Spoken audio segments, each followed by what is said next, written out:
colony we gave them was a joke, I do not mean that it was intended as an insult. I mean that within the Concord's administrative apparatus, among the career bureaucrats and territorial planners who managed the allocation of colonial space, the parcel assigned to humanity was treated as a minor procedural footnote, the kind of entry that gets filed, stamped, and forgotten before. The ink is dry. The planet was called in our registry Allocation 4-7791. The humans would later name it Haven. The name tells you something about how they saw it. What it tells you about how we saw it is that we did not bother giving it a proper name at all. My name is Tereth Solon. I was a mid-level territorial administrator in the Concord's Colonial Allocation Bureau at the time of the human grant, and I have spent the subsequent 40 years watching the consequences of a decision I processed in an afternoon. I am old now, by Tayari standards. I have outlived most of my contemporaries in the Bureau. I have not outlived my embarrassment. To understand what we gave the humans and why, you need to understand how the Concord managed colonial territory in the years following humanity's admission. The Concord comprised 63 member species occupying approximately 11,000 colonized worlds spread across 4 galactic arms. Territorial allocation was managed through a quota system based on species population, economic output, military contribution, and institutional seniority. Senior species, those that had been members for thousands of years, held vast colonial networks spanning hundreds of worlds. Mid-tier species typically administered between 20 and 60 systems.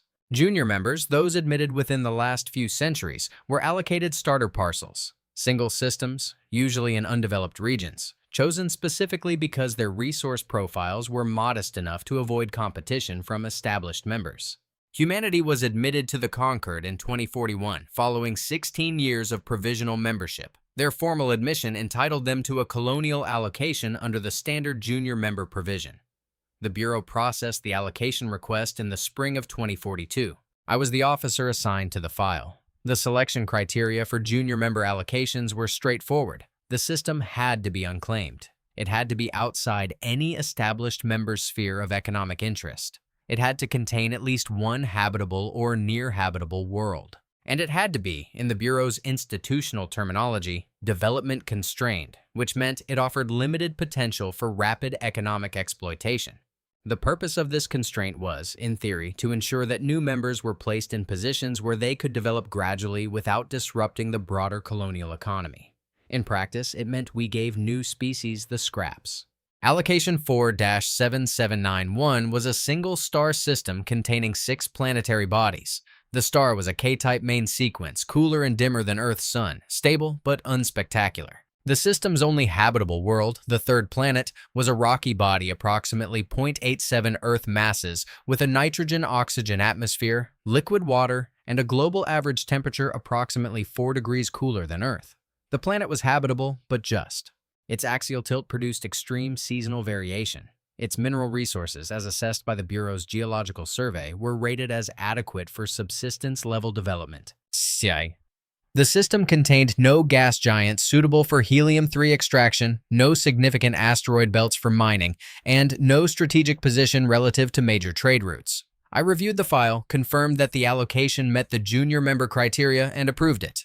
The entire process took approximately 3 hours. I spent more time that day processing a boundary dispute between 2 Valesi mining corporations than I did on the decision that gave humanity its first interstellar colony. The humans accepted the allocation without protest. Their diplomatic representative, a woman named Ambassador Constance Okafor, signed the colonial charter in a brief ceremony at the Concord's Administrative Center.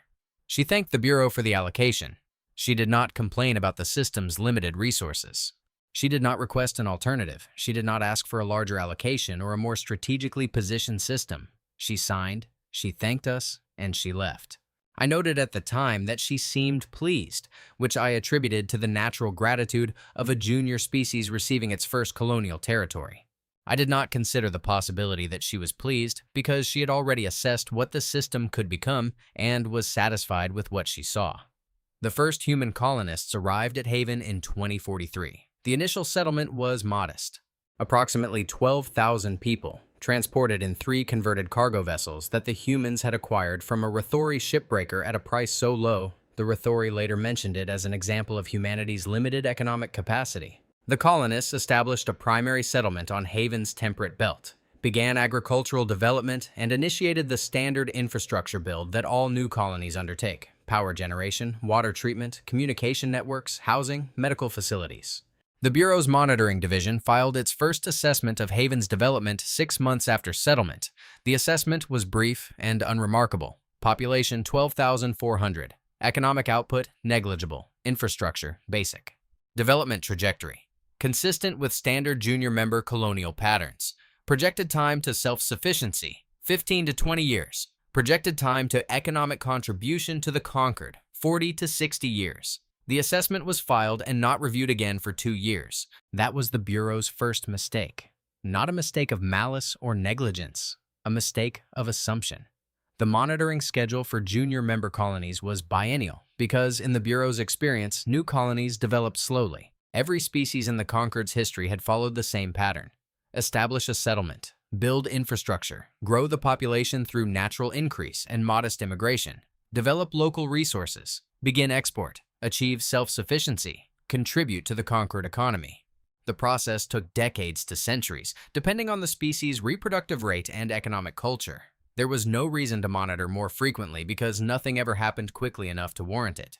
Humans were not like every other species.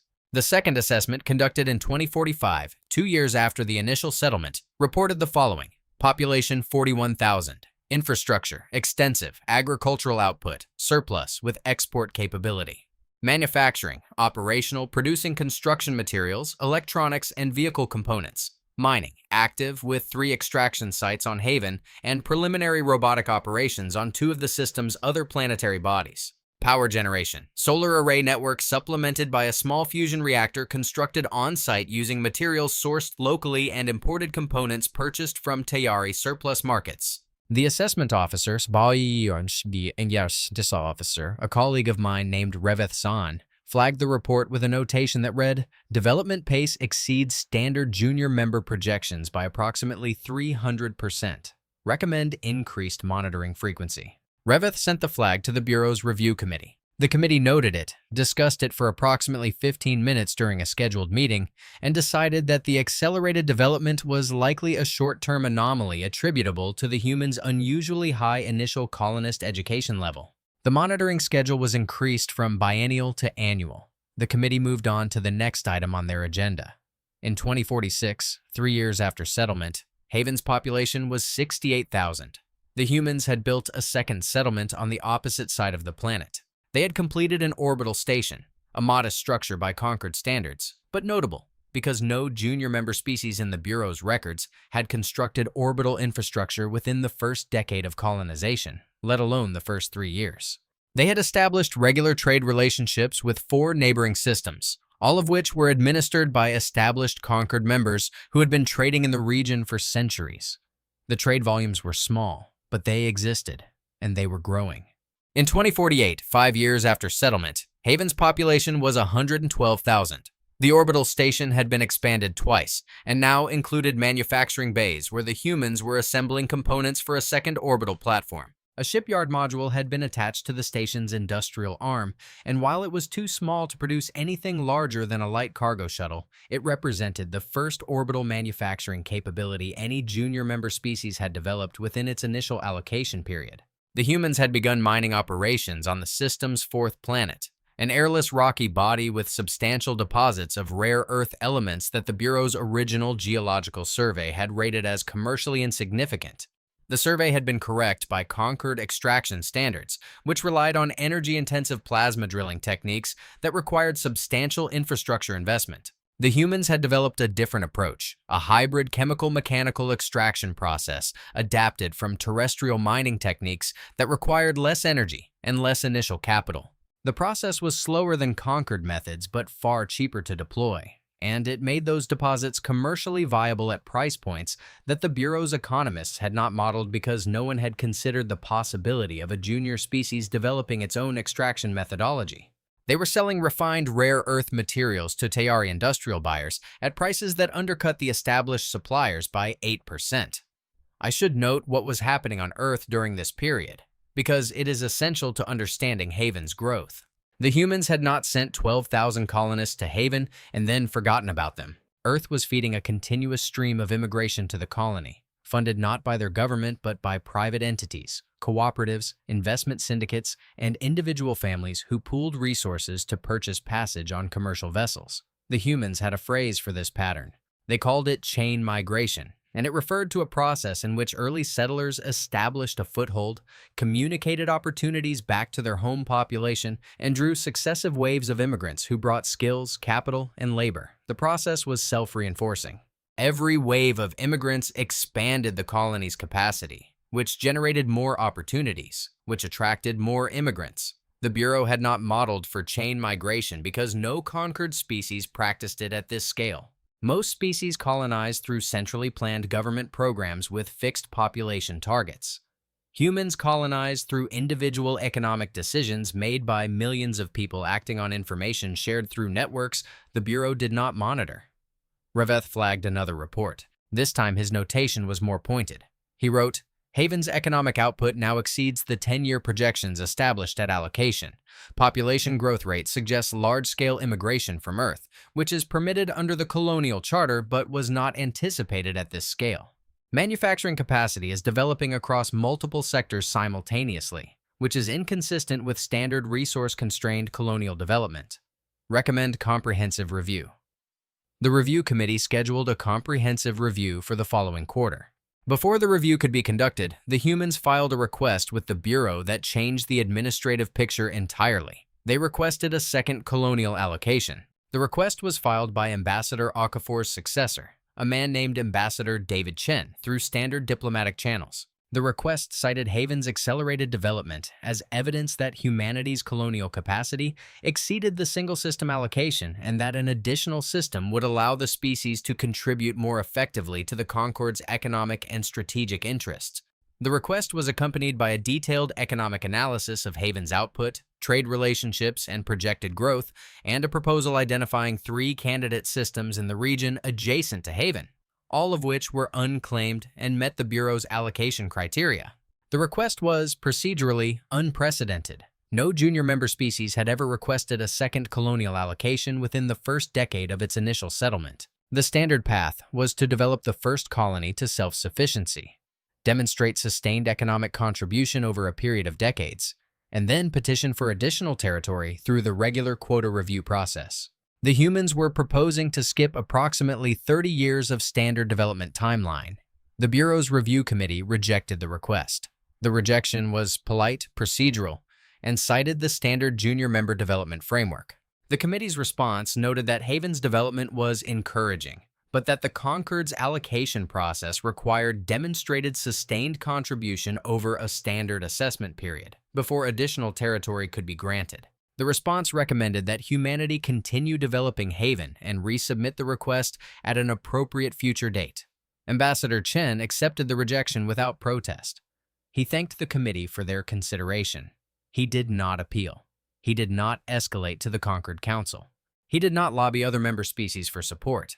He accepted the decision and, as far as the Bureau was concerned, the matter was closed.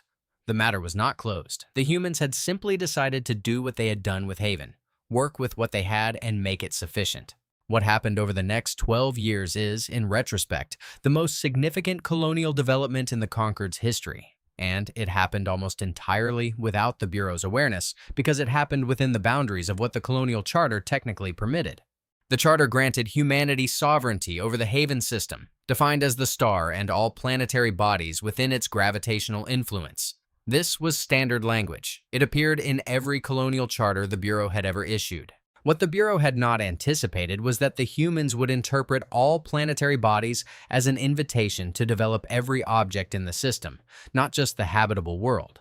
By 2055, 12 years after initial settlement, the humans had established permanent facilities on 5 of the system's 6 planetary bodies. Haven itself housed a population of 340,000 and had developed a diversified economy that included agriculture, manufacturing, biotech research, rare earth extraction and processing, and an emerging shipbuilding industry that was producing small commercial vessels for sale to regional traders.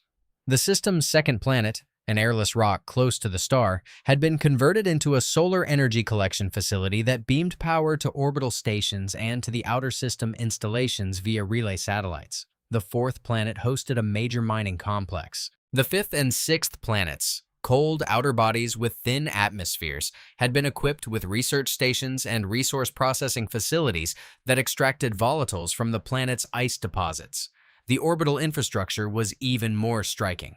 12 stations of varying sizes orbited Haven and the system's other bodies. The largest, a structure the humans called Meridian Station, served as the system's commercial hub, with docking capacity for over 200 vessels and a throughput that ranked it among the top 50 commercial ports in the sector. Trade volume through the Haven system had increased by a factor of 40 since initial settlement. The humans were not merely participating in the regional economy. They were becoming its center of gravity, a hub through which goods, services, and information flowed because the humans had built the infrastructure to handle it and offered terms that were consistently more competitive than the established alternatives.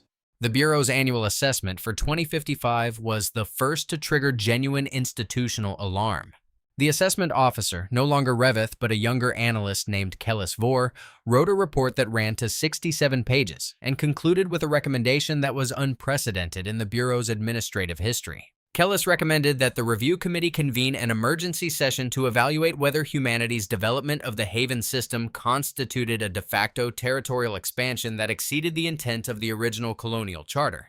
The report detailed what Kellis described as development saturation, a condition in which every economically exploitable resource within the allocated system had been identified, accessed, and integrated into a functioning economic network. No junior member species had ever achieved development saturation. Most senior species had not achieved it in their own oldest systems. The humans had done it in 12 years. Kellis also flagged something that the previous assessments had noted but not fully appreciated. The humans' trade relationships had expanded far beyond the 4 neighboring systems they had initially engaged. By 2055, Haven-based commercial entities were conducting trade with systems across a radius of approximately 40 light-years, encompassing territories administered by 9 different conquered member species. The trade was legal. It was conducted through proper channels. It violated no conquered regulation, and it was building a web of economic dependency that was quietly reshaping the commercial landscape of the entire sector. Kellis documented 17 instances in which established commercial operations in neighboring systems had restructured their logistics to route through Haven's orbital facilities because the humans offered faster processing, lower tariffs, and better docking infrastructure than the alternatives that had existed for decades. 3 of those 17 operations were owned by Tayari conglomerates. The Tayari were a founding species of the Concord, the most economically powerful member state, and their commercial interests were routing through a junior member colony that was 13 years old. The implications of that fact took the review committee approximately 45 seconds to grasp. The review committee convened the emergency session Kellis had requested. It lasted 3 days. I attended as a senior advisor, having been promoted to the Bureau's strategic planning division several years earlier. The committee reviewed Kellis's report, the full history of Haven's development assessments, and the colonial charter that I had approved 13 years earlier in an afternoon. The conclusion was uncomfortable. The humans had not violated the charter. They had not expanded beyond their allocated system. They had not claimed territory they were not entitled to. They had done something the Bureau's framework had no category for. They had made a single system so productive, so connected, and so economically central that the distinction between one system and a colonial network had become functionally meaningless. Haven was one system on paper. In practice, it was the commercial and logistical anchor of a region that extended across 40 light-years and 9 member species territories, and it had achieved that position not through political expansion, but through trade, infrastructure, and the relentless systematic exploitation of every resource the colonial charter had entitled them to. The committee debated for 3 days and produced a finding that said, in the careful language of institutional discomfort, the development of the Haven system by the human colonial administration represents an unanticipated application of standard colonial charter provisions. While no specific violations have been identified, the scale and pace of development exceeds all established precedents for junior member colonial activity and warrants continued close monitoring and potential charter revision at the appropriate institutional level. Potential charter revision. That phrase was the committee's way of saying they wanted to change the rules because the humans had followed them too well. And it was the beginning of a debate that would consume the Concord's administrative and political apparatus for the next decade. That is where part 1 ends. Not with the empire built, but with the Concord beginning to understand that the single system it had allocated to humanity as a minor procedural footnote had become the most economically dynamic node in the sector. The humans had not asked permission to build what they built. They had not needed to. Everything they had done was within the boundaries of a charter that I had approved in 3 hours, that the Bureau had considered unremarkable, and that no one had imagined could be used the way the humans used it. We gave them one system, one star, 6 rocky planets, adequate minerals, a cool, habitable world with extreme seasons, the scraps. And they had turned the scraps into an engine. The charter revision debate began in 2056, and it consumed the Concord Council for 3 years. The debate was, on its surface, a technical discussion about colonial allocation frameworks and junior member development standards. Beneath the surface, it was a political reckoning with the fact that the Concord's administrative systems had been designed for a galaxy in which junior species developed slowly, predictably, and within parameters that senior species could comfortably manage. Humanity had not developed within those parameters. Humanity had treated the parameters as a starting point and then built something that the parameters had never been designed to contain. The Council's deliberations split along lines that surprised no one who understood the institution's internal dynamics. The founding species, the Tayari, the Rathori, and the Valesi broadly favored charter revision. Their position, stated in diplomatic language but understood by everyone in the chamber, was that the colonial charter should be amended to impose development caps, trade volume limits, or mandatory impact assessments on junior member colonies that exceeded projected growth targets. The argument was framed as a matter of economic stability. The founding species contended that unconstrained junior member development could destabilize regional economies by introducing competitors who had not paid the institutional dues, the centuries of graduated development and economic integration that established members had undergone. The mid-tier species were divided. Some supported the founding species position because their own economic interests were beginning to feel the competitive pressure from Haven's commercial expansion. Others opposed charter revision because they recognized correctly that any rule designed to constrain humanity today could be used to constrain them tomorrow. The Kolari delegate, Admiral Korath Den, who had personal experience with human capabilities from the Tactician program and who had become an informal advocate for humanity within the Council, argued publicly that revising the charter to punish success would set a precedent that undermined the Concord's foundational principle of collective advancement. The junior species, those admitted within the last few centuries, overwhelmingly opposed charter revision. Their reasoning was straightforward. They occupied the same institutional position humanity did. Their colonial allocations were governed by the same charter provisions.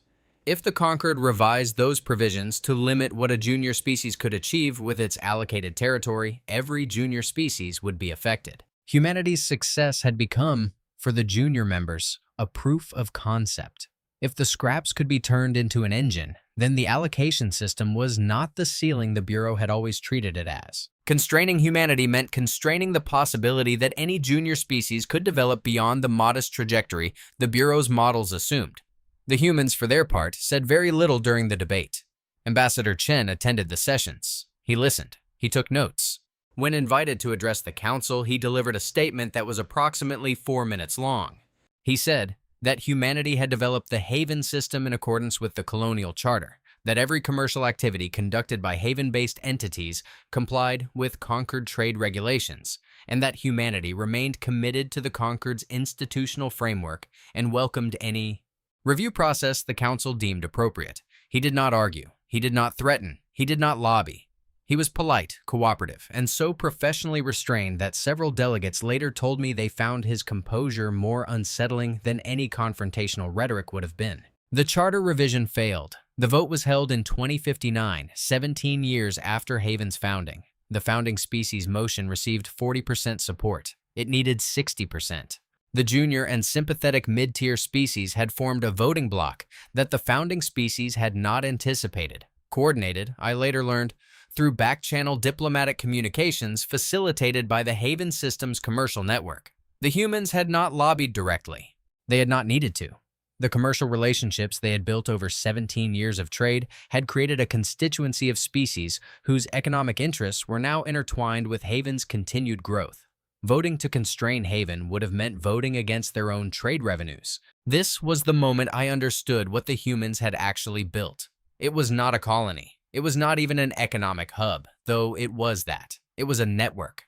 A web of mutual dependency in which Haven sat at the center, connected to dozens of systems across the sector through trade relationships, logistics partnerships, commercial contracts, and infrastructure sharing arrangements that made Haven indispensable.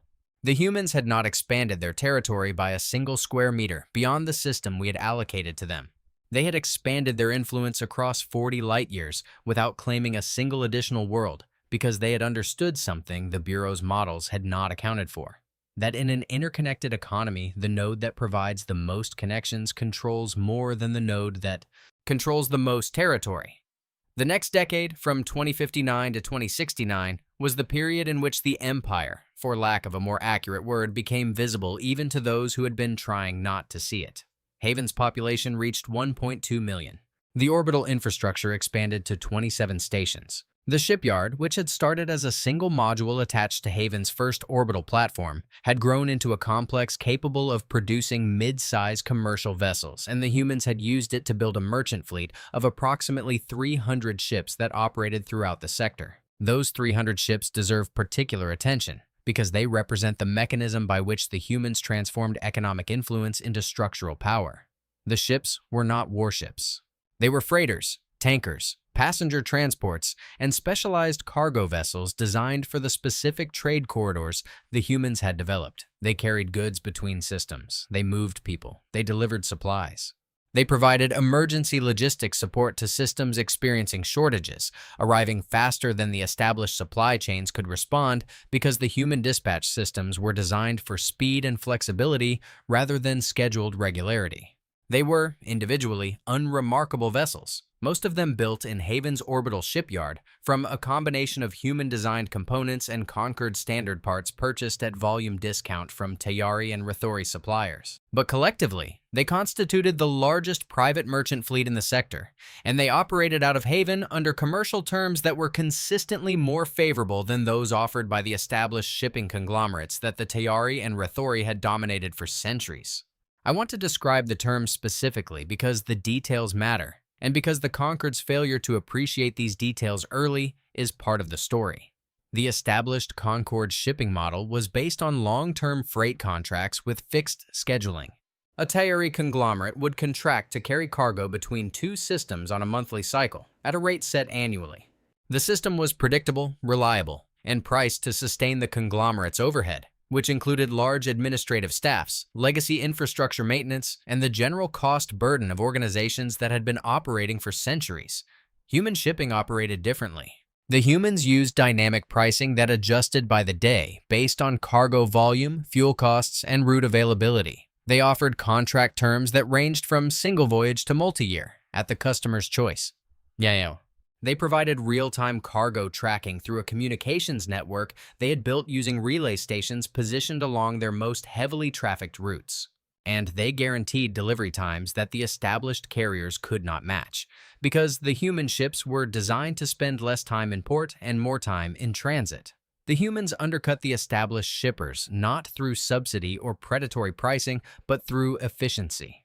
Their vessels were designed for rapid turnaround. Their loading and docking procedures, developed in Haven's orbital facilities, were faster than the Concord average by approximately 20%.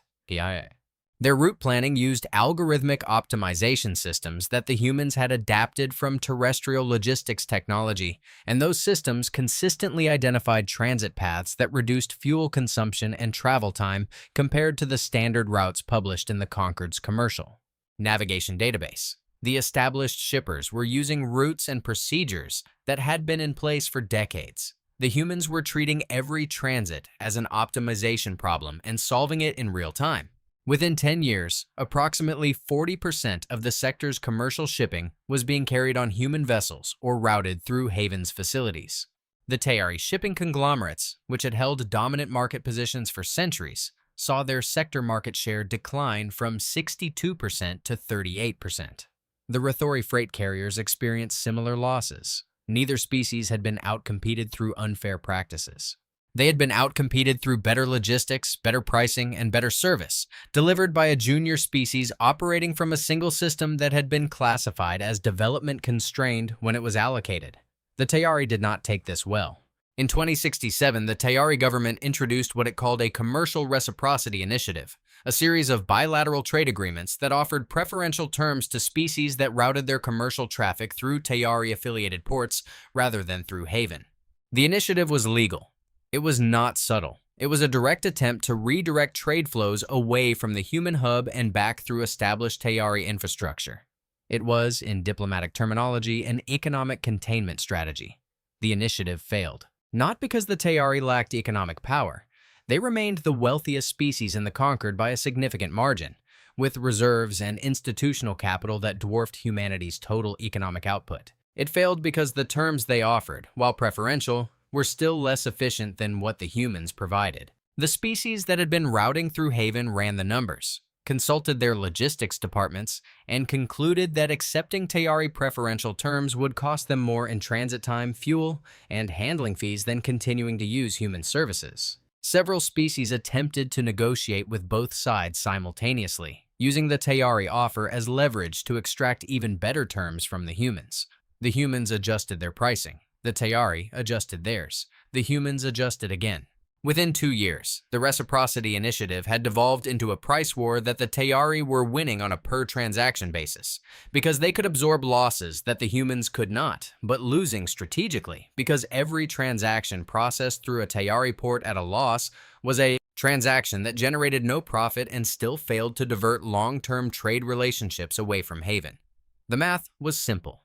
The humans were better at this. And being better at this had compounded over 24 years of continuous optimization until the gap between human commercial infrastructure and the rest of the sector was too wide to close with subsidies or short-term incentives. By 2070, 27 years after the founding of Haven, the Concord's Strategic Planning Division, a body that normally concerned itself with military threats and territorial disputes, commissioned its first assessment of humanity's economic position. The assessment took 6 months to complete and ran to over 400 pages. Its findings reshaped the Concord's understanding of what humanity had become.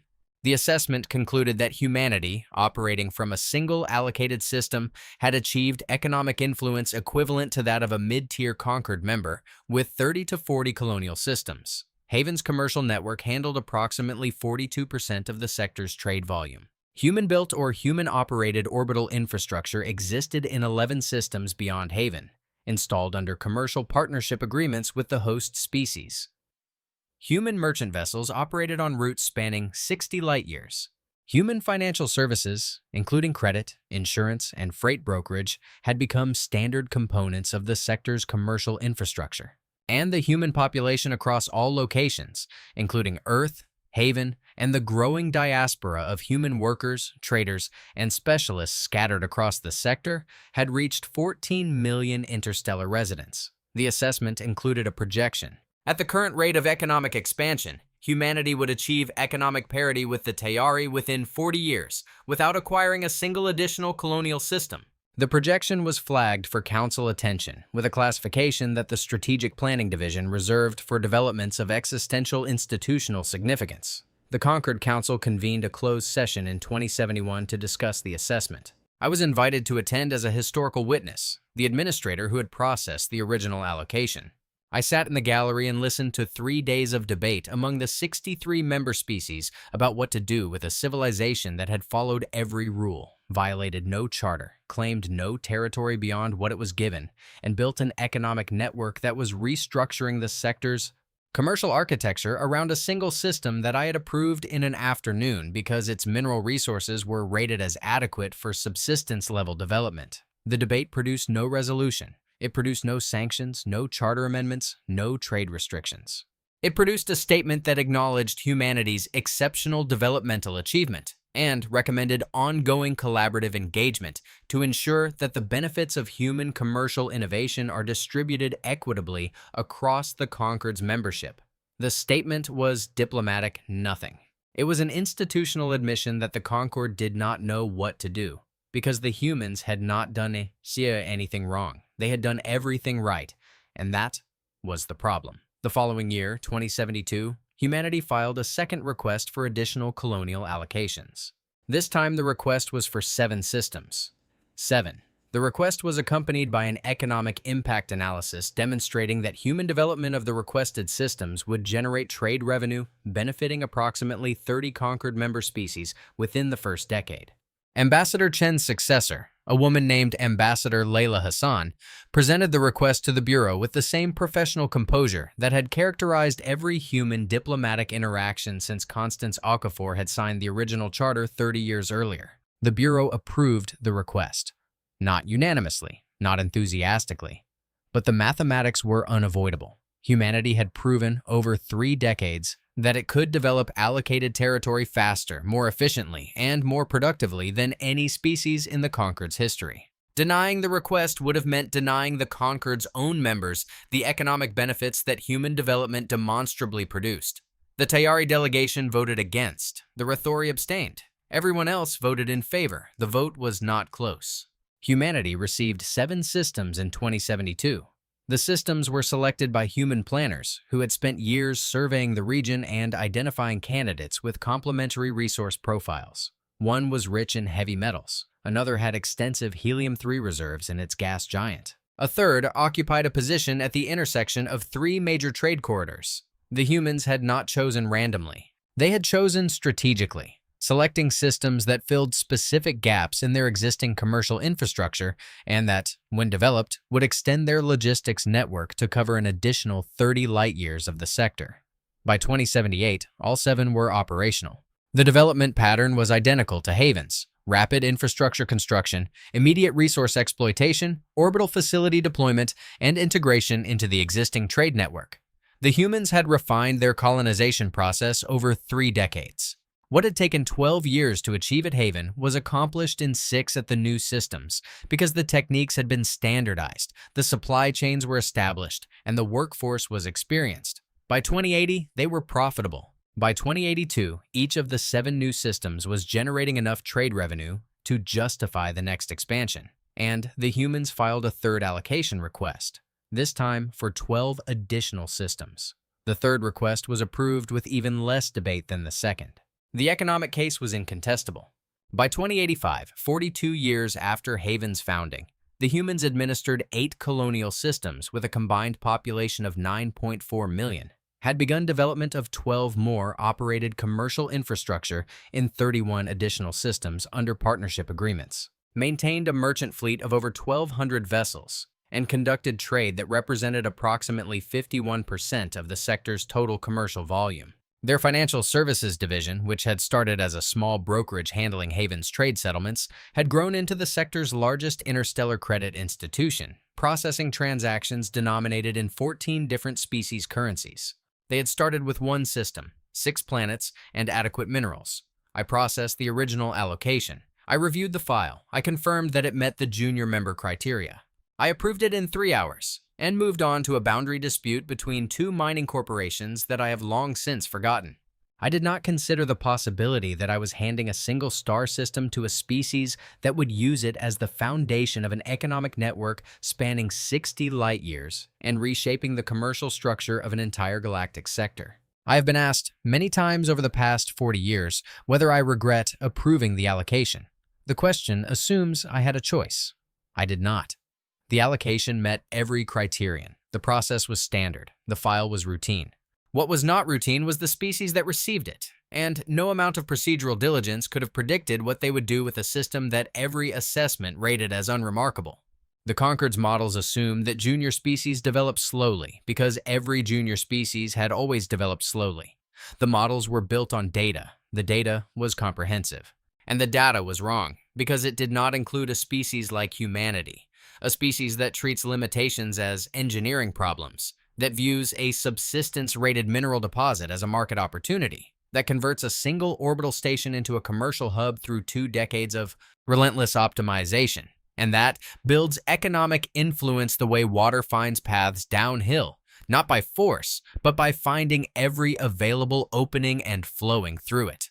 We gave them a small colony. They built an empire, not with armies, not with territorial conquest, not with political coercion or diplomatic pressure or the kind of institutional maneuvering that the conquered senior species had spent centuries perfecting, with trade, with logistics, with better docking procedures and faster freight processing, and cheaper rare earth extraction and more efficient route planning, and the quiet, persistent compound interest accumulation of commercial relationships that eventually made them indispensable to a sector they had entered as the newest, smallest, most modestly equipped member. They treated every system they touched as an optimization problem. They treated every trade relationship as a foundation for the next one. They treated every limitation as a temporary condition subject to engineering improvement. And they did all of this while smiling, cooperating with every regulation, complying with every charter provision, and thanking us politely at every administrative checkpoint along the way. The Concord's founding species spent centuries building colonial networks across hundreds of worlds. Humanity matched their economic influence from a single system in 40 years. That is the story. I was the administrator who filed it. I was the bureaucrat who stamped the form. And the form, as it turns out, was the most consequential document I have ever touched. We offered them a small colony. We should have read the file more carefully. Not because the file was wrong, because we should have asked a different question. We asked whether the system met the junior member criteria. We should have asked what a species with 5,000 years of civilization-building experience, a population of 8 billion, and a cultural predisposition toward relentless economic optimization would do when given a star system and told it was theirs. The answer is everything. They did everything, and they are still doing it.